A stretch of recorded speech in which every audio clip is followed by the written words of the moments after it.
Hello all, this is Sanvi Sharma. I welcome you all to my YouTube channel, Soulful Journey. आज जब मैं meditate कर रही थी तो कहीं ना कहीं अपने अस्तित्व का एहसास हो रहा था। कहीं ना कहीं ये महसूस हो रहा था कि जिस शरीर से हम इतना प्यार करते हैं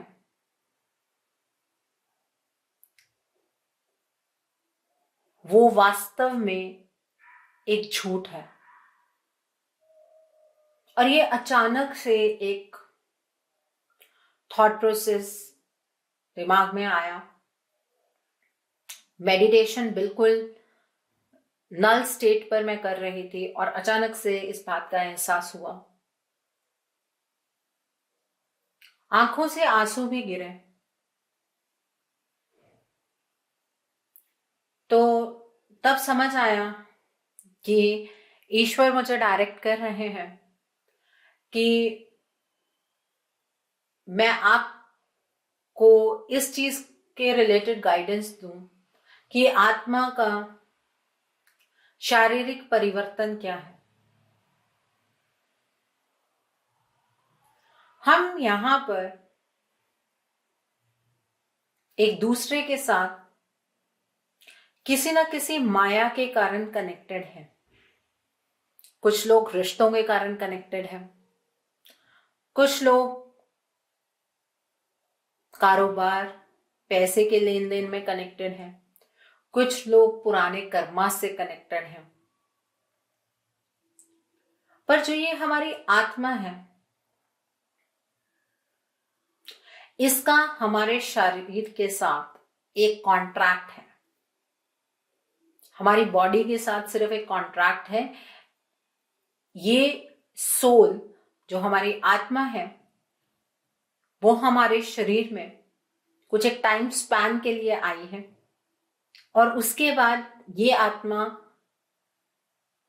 अपनी जर्नी किसी और शरीर में कवर करती है।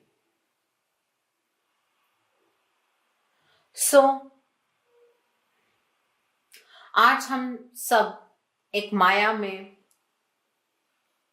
लिप्त हैं। माया का जाल ही ऐसा है।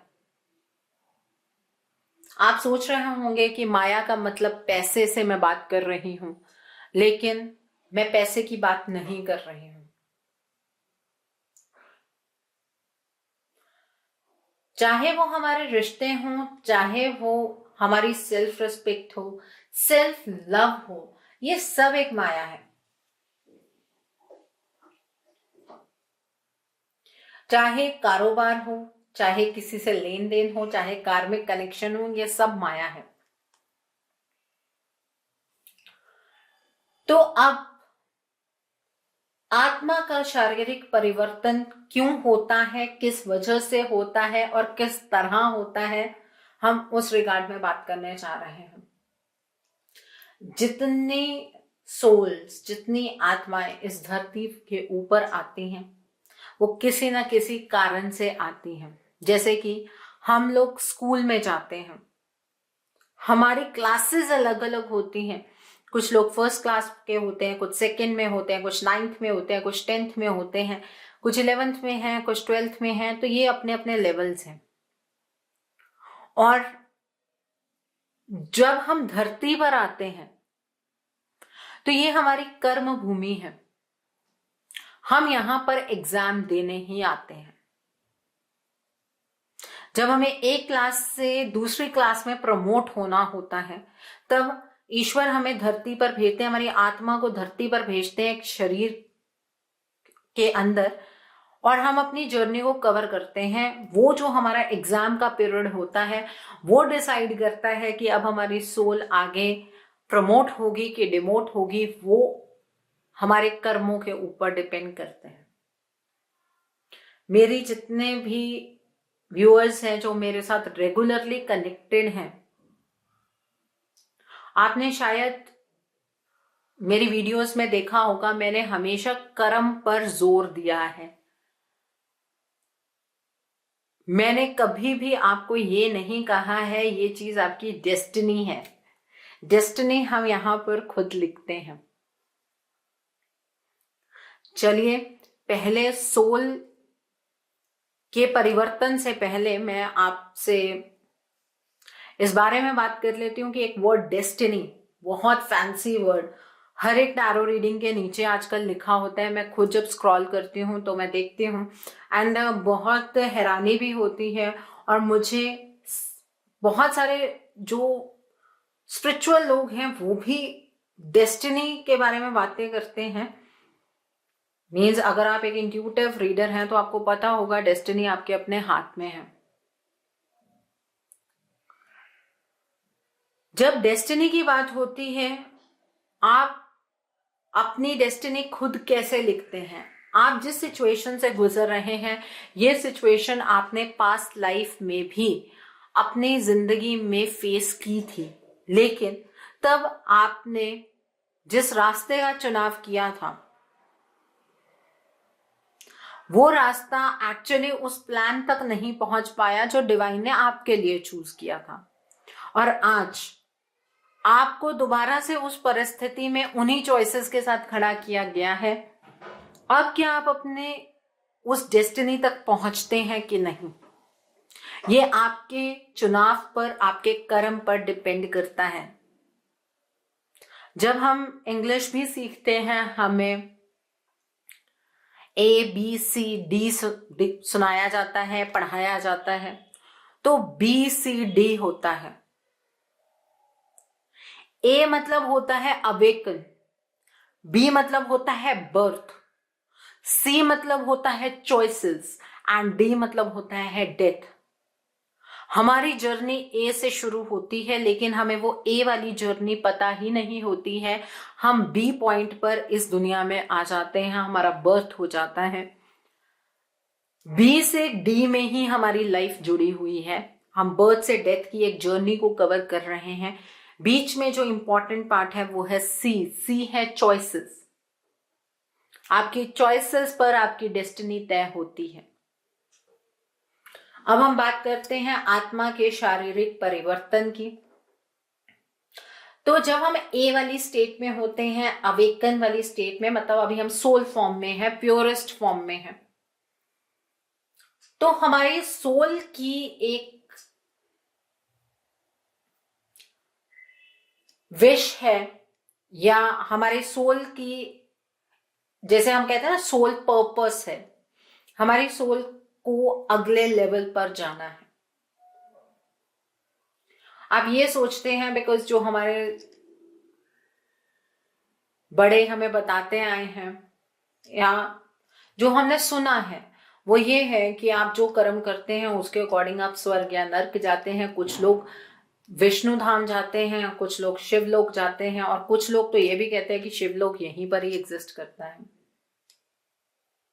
और हम जब वो इसे स्पिरिचुअल लैंग्वेजेस में ले आते हैं, हम उसे डीज का नाम दे देते हैं। 2D 3D 4D, 2D में हम हैं, 3D में भी हम हैं, 4D 5D 6D 7D 8D 9D 10D and 11D। 11D को माना जाता है मोक्ष का द्वार। अब 3D तक जैसे कहते हैं ना एडमिशन होनी है, तो एडमिशन हमें 3D में मिलती है। जब भी एक सोल इस धरती पर आती है वो 3D में आ जाती है, वो एडमिटेड हो जाती है, उसकी एडमिशन हो जाती है।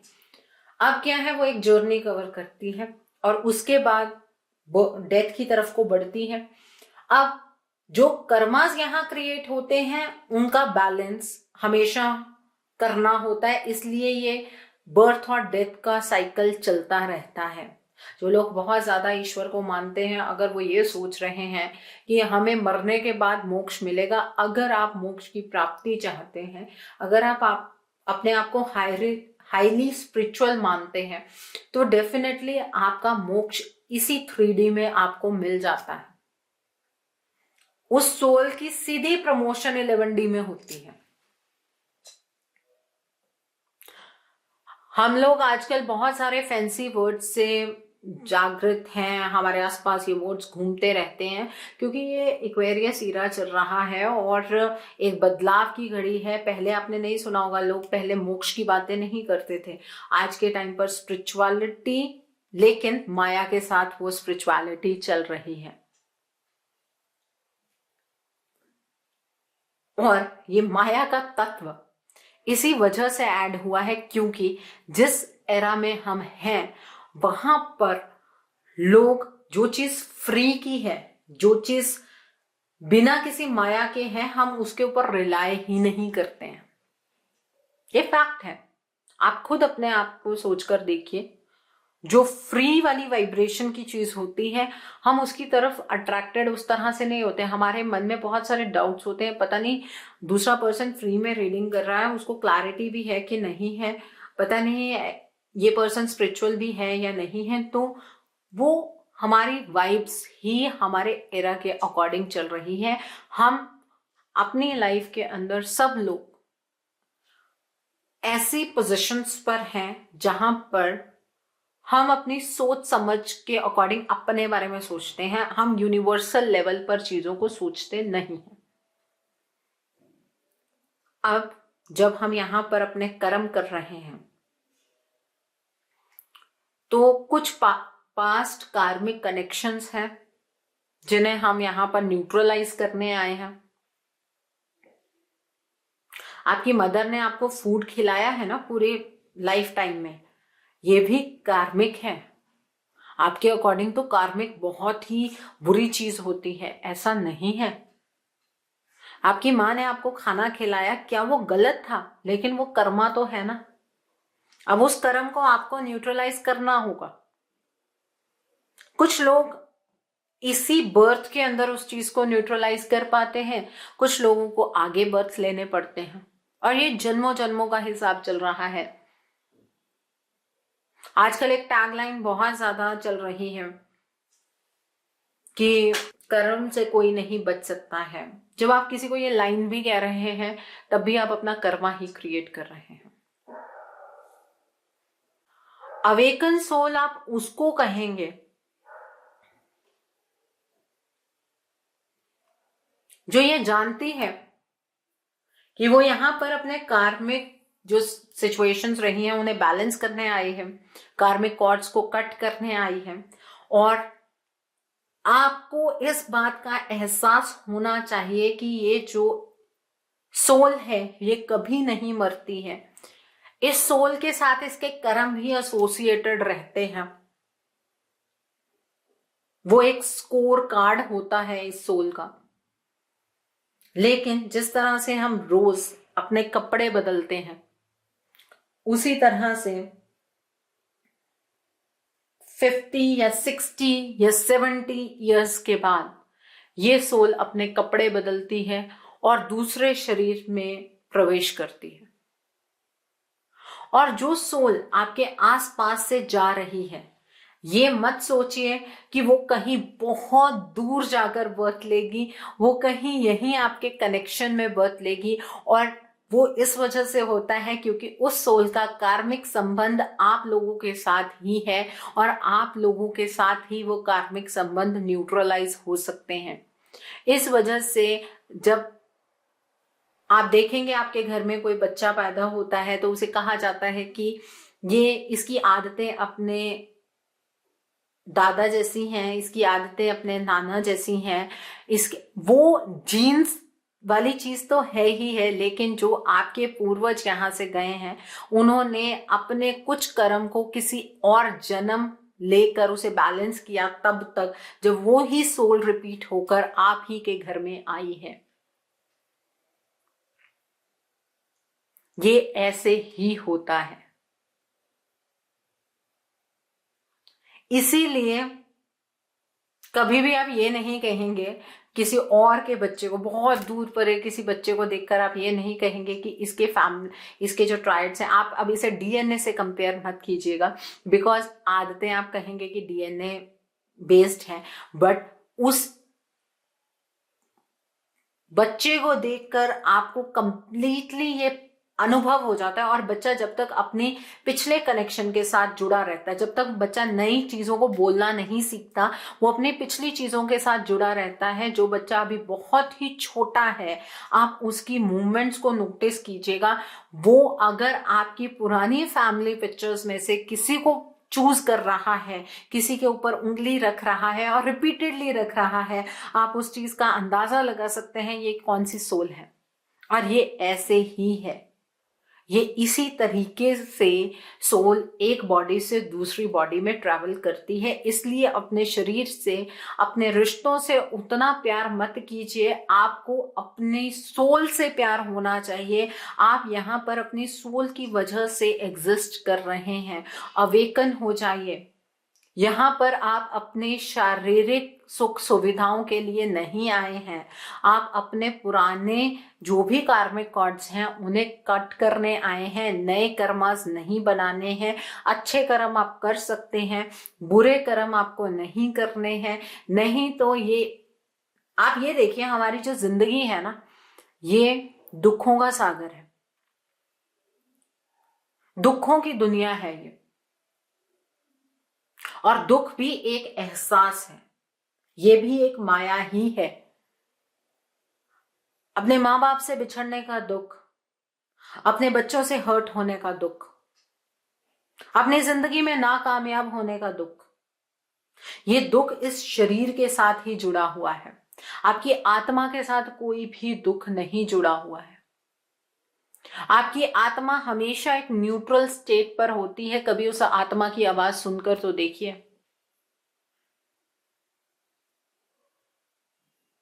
हम जब हमारे आसपास से कोई सोल अपने असेंशन की तरफ चली जाती है, मैं इसे असेंशन ही कहूंगी, पास हो जाती है, हमेशा ये वर्ड यूज होता है जब किसी की डेथ होती है, दैट पर्सन पास्ड अवे।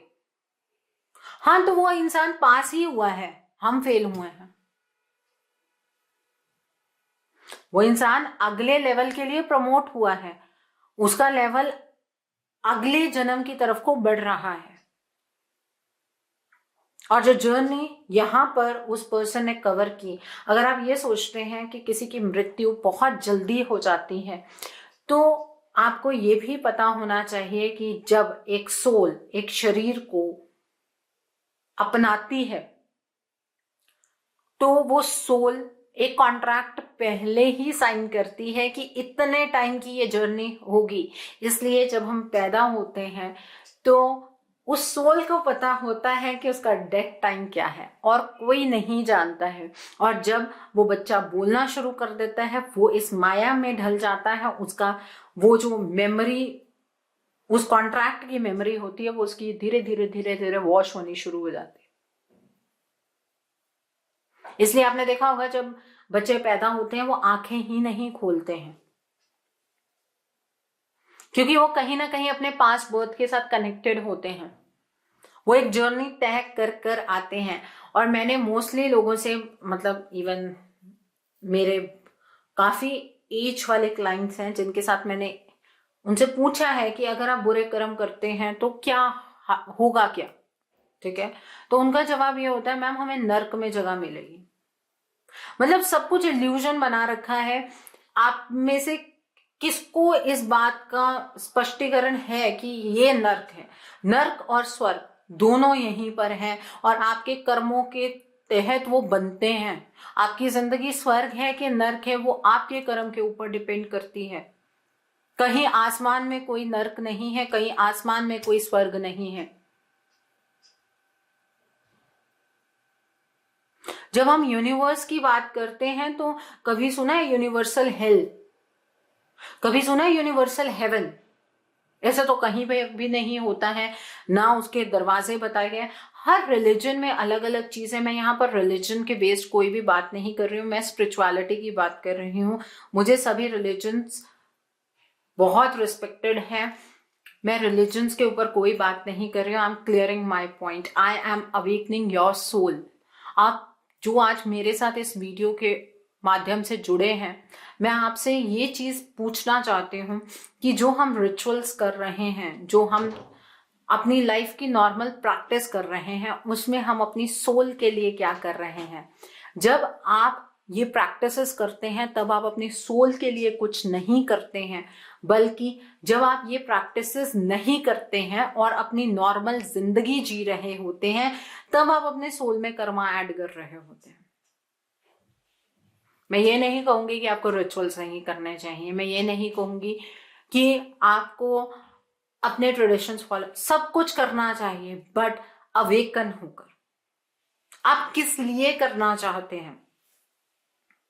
मैं अपनी एग्जाम्पल यहां पर जरूर कोट करना चाहूंगी। अगर मुझे किसी नई चीज के बारे में बताया जाता है, even my mother use to tell me, मेरे फादर मुझसे इस टर्म्स में बात करते हैं, तो मेरा पहला क्वेश्चन ये होता है कि क्यों हम ये चीज कर रहे हैं, लेकिन क्यों कर रहे हैं। तो कई बार मैंने ये चीज देखी है कि उनके पास भी इतना क्लियर आंसर नहीं होता है। वो ये कहते हैं कि पहले से ही ऐसे करते आ रहे हैं, इसलिए हम करते हैं। तो मेरा क्वेश्चन हमेशा हर किसी से यही है कि आप अपनी सोल के लिए क्या कर रहे हैं। आप जो कर रहे हैं वो बिल्कुल ठीक है, आपके ट्रेडिशंस हैं, आपके फैमिली कल्चर्स हैं, आपको करने चाहिए, सब कुछ करना चाहिए। मुस्लिम है, नमाज पढ़नी चाहिए, मॉस्क जाते हैं, जाना चाहिए, हिंदू हैं, टेम्पल जाना चाहिए, सिख हैं, गुरुद्वारे जाना चाहिए, जिस तरह से भी आप पूजा करते हैं आपको करनी चाहिए, क्रिश्चियन है तो चर्च चाहिए, सब चीजें बिल्कुल ठीक है। लेकिन वो तो आप एक अच्छा कर्म कर रहे हैं, अपनी सोल के लिए आप क्या कर रहे हैं, अपनी आत्मिक शांति के लिए आप क्या कर रहे हैं, अपने सोल की जर्नी के लिए, जो एक शरीर से दूसरे शरीर में जाने वाली है, उसकी प्रमोशन के लिए आप क्या कर रहे हैं। जब एक शरीर के अंदर एक आत्मा आ जाती है तो जर्नी स्टार्ट होती है, और उस जर्नी से नेक्स्ट जर्नी तक आपने अपनी सोल के लिए क्या किया, वो चीज मैटर करती है। आप इस जर्नी में अपने सुख दुख का एहसास भी नहीं खत्म कर पाते हैं। मैं ये नहीं कहूंगी कि अगर किसी की डेथ होती है तो हमें खुश होना चाहिए, बट मैं एक चीज यहां पर कहूंगी, अगर उसकी आत्मिक जर्नी आप देखें, उस पर्सन ने, अगर कोई एक पर्सन है जिसकी डेथ हुई है, उस पर्सन ने अगर अपने जीवन के अंदर कुछ गलत किया, उसके बाद उसको रिफॉर्म किया, उसके बाद उसने अपनी लाइफ को स्पिरिचुअली अलाइन किया, उसने अपने कर्म पर जोर दिया और अपने आप को एक बहुत ही बेहतरीन इंसान बनाया, और उसकी डेथ हो जाती है, तो क्या नॉर्मल क्या रिएक्शन है। जो उसके लव्ड वंस होंगे वो वहां पर रो रहे होंगे, उसकी बातें कर करके लोग रोते हैं, बिल्कुल सही चीज है, क्योंकि ये माया है। लेकिन आप उस सोल के लिए एक बार सोच कर देखिए, उस सोल ने अपनी इस जर्नी में अगर गलती की तो उस गलती को सुधारा, अपने कर्म पे फोकस किया, अपनी आत्मा को पहचाना, और उसके बाद उस सोल की जो है वो असेंशन हुई, उसने अपने उस कपड़े को उतार दिया, इसका मतलब वो सोल प्रमोट हो गई। अब जो अगला जीवन उस सोल का होगा वो इस जीवन से सुखदायी होगा, ये 100% है, ये नेचुरल बात। अगर एक पर्सन आज के टाइम पर दुखी है और जो दूसरा पर्सन है वो आज के टाइम पर सुखी है, तो ये ईश्वर ने भेदभाव नहीं किया है, ये आप ही के कर्म है। ये जर्नी जो है इसे वेस्ट मत कीजिए, आपको ईश्वर ने समझ दी है, उस समझ के ऊपर चलना बहुत जरूरी है। आपने अगर गीता सार पढ़ा है तो उसमें भी कर्म की ही बात की है। श्री कृष्ण जी को तो सभी मानते हैं आप में से, क्या उसमें कर्म की बात नहीं की है। यही कहा है ना, कर्म करो फल की इच्छा मत करो। और अगर आप ये बात मान लें कि जितने लोग इस जर्नी में हमें मिलते हैं उन सभी लोगों के अंदर ईश्वर का तत्व है, तो हमारे कर्म कभी भी गलत नहीं हो सकते हैं। इस बात का आपको एहसास जब हो जाएगा तो सुख दुख के बीच में जो ये आप भेदभाव करते हैं वो सुख दुख का वो बारीक लाइन ही खत्म हो जाएगी। आप हर पल में ही सुख अनुभव करेंगे, आप हर पल में ही कंटेंटमेंट अनुभव करेंगे। ईश्वर ने अगर कोई भाव बनाया है तो वो आनंद रस है। ये जो हम दुख अनुभव करते हैं ये हम अपनी वजह से करते हैं, अपने कर्मों की वजह से करते हैं। जो आज मेरे वीडियो का टॉपिक है वो यही है कि आत्मा का शारीरिक परिवर्तन, इस जर्नी को आज मैंने एक्सप्लेन किया है। और अगर इस जर्नी के बारे में और कुछ आप मुझसे जानना चाहते हैं प्लीज मुझे कमेंट सेक्शन में जरूर बताइएगा। मैं नेक्स्ट वीडियो इसी रिगार्ड में पोस्ट करूंगी। लेकिन आज शायद आपके बहुत सारे भ्रम दूर हो गए होंगे इस वीडियो से, और मैं ईश्वर को धन्यवाद देती हूँ कि आज उन्होंने मुझे इस बारे में गाइडेंस दी और मैं सही शब्दों का चुनाव करके शायद उनके मैसेजेस आज आप तक कंप्लीटली पहुंचा पाई हूं। तो thank you divine, and I hope आपको आज की वीडियो बहुत पसंद आई होगी। बहुत इंफॉर्मेटिव वीडियो है, बहुत सारे आपके भ्रम दूर हुए होंगे। और प्लीज आप नीचे मुझे कमेंट सेक्शन में जरूर बताइएगा ये वीडियो आपको कैसी लगी, और प्लीज इस वीडियो को शेयर जरूर कीजिएगा, बिकॉज हो सकता है हम किसी के दुखों को दूर कर सकें, किसी पर्सन को अवेकन कर सकें। तो इस वीडियो की वाइब्रेशन को आपको शेयर करके इंक्रीज करना है। So thanks for watching, see you soon.